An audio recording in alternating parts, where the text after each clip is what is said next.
Nós estamos num momento da história que o povo tem que ser mais ouvido, tem que ser mais respeitado.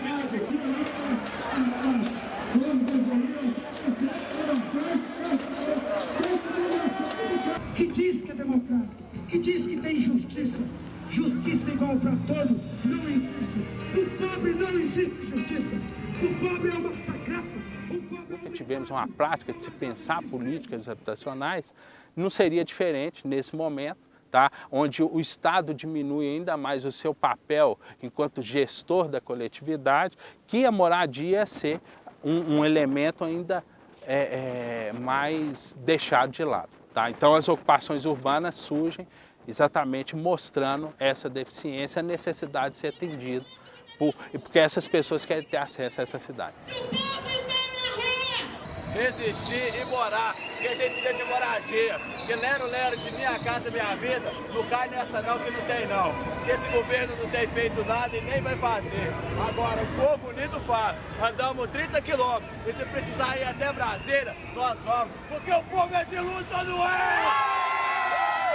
Desde 1996 começam a surgir ocupações, que são ocupações organizadas também por movimentos sociais, tá? Que tentam salientar essa carência ou essa falta de uma política pública habitacional dentro, não somente em Belo Horizonte, mas no Brasil como um todo.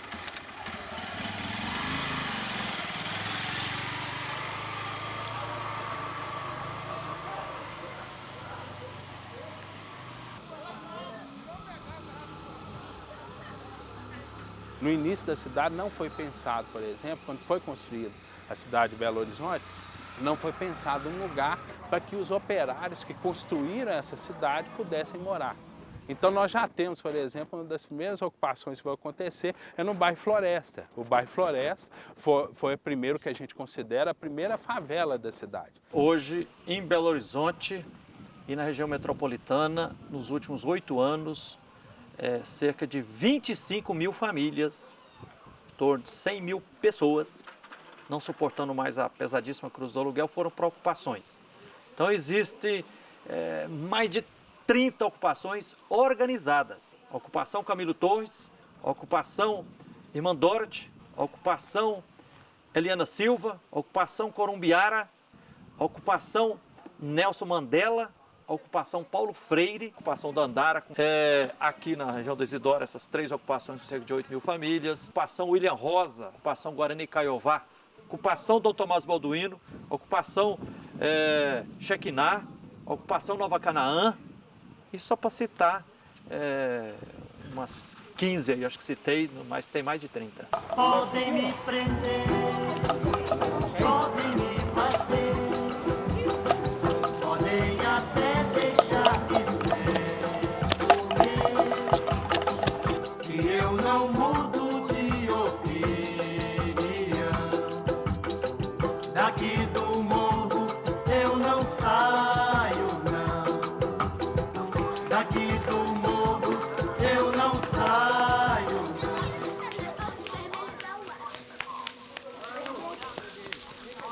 Na cidade de Belo Horizonte existe uma situação que é muito interessante, que a região norte foi sempre uma região muito desvalorizada. Ou seja, morar na região norte era muito barato. Tá?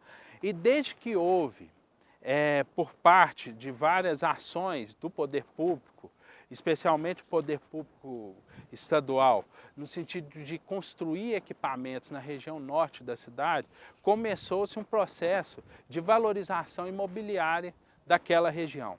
E aí eu estou falando do Centro Administrativo de Minas Gerais, estou também falando, por exemplo, o próprio aeroporto de Confins já indicava essa situação de valorização da região norte da cidade.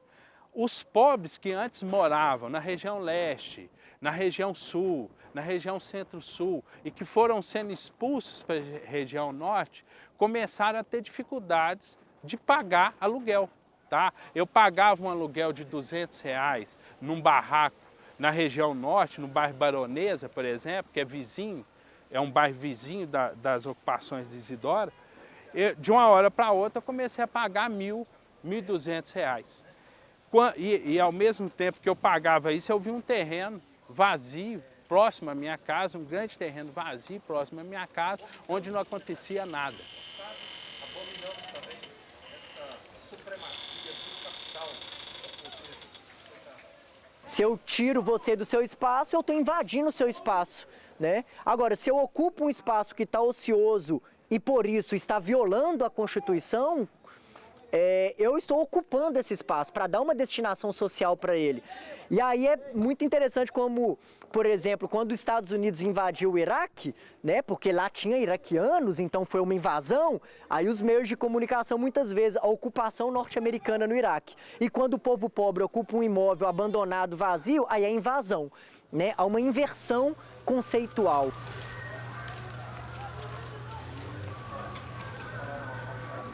Outro mito que nós precisamos desfazer, não são só pobres que ocupam, né?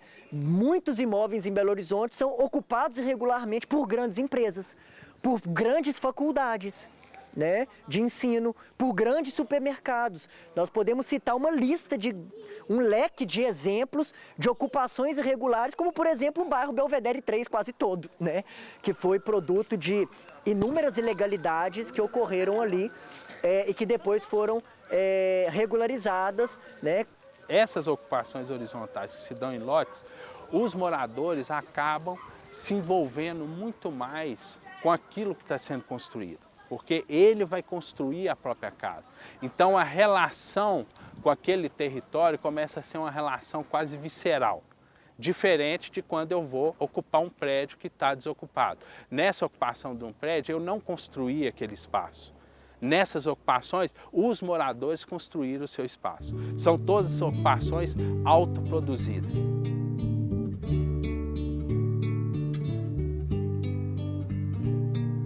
O medo é muito utilizado, né, pelo poder instituído como forma de provocar paixões tristes, né, como o próprio Spinoza falava, assim, e as paixões tristes elas têm um papel pelo poder instituído de bloquear a potência de agir, né? De fato, existe sim um medo aqui nas ocupações da Isidora, as famílias, as pessoas fiquem apreensivas, porque afinal de contas é uma situação de insegurança da posse, que a polícia pode vir a qualquer momento fazer o despejo, mas também existe a disposição e a determinação de lutar pelo direito de morar. Existe esperança de ficar naquele terreno, tá? E um grande medo de que essa cidade, que sempre expulsou os seus pobres, expulse eles novamente daquele lugar. Porque, infelizmente, essa cidade é uma cidade que não é uma cidade inclusiva do ponto de vista social. E o medo daquelas pessoas é que, mais uma vez, elas tenham que sair dali. Porque elas já tiveram que sair de algum lugar, em algum outro momento da história de suas vidas.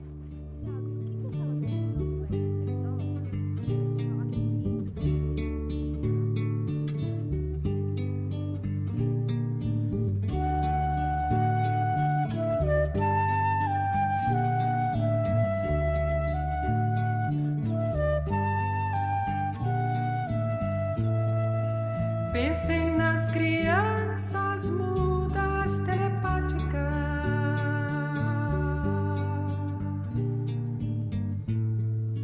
Pensem nas meninas cegas inexatas.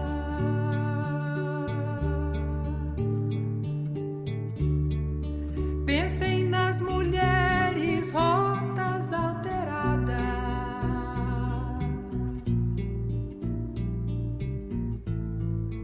Pensem nas feridas como rosas cálidas.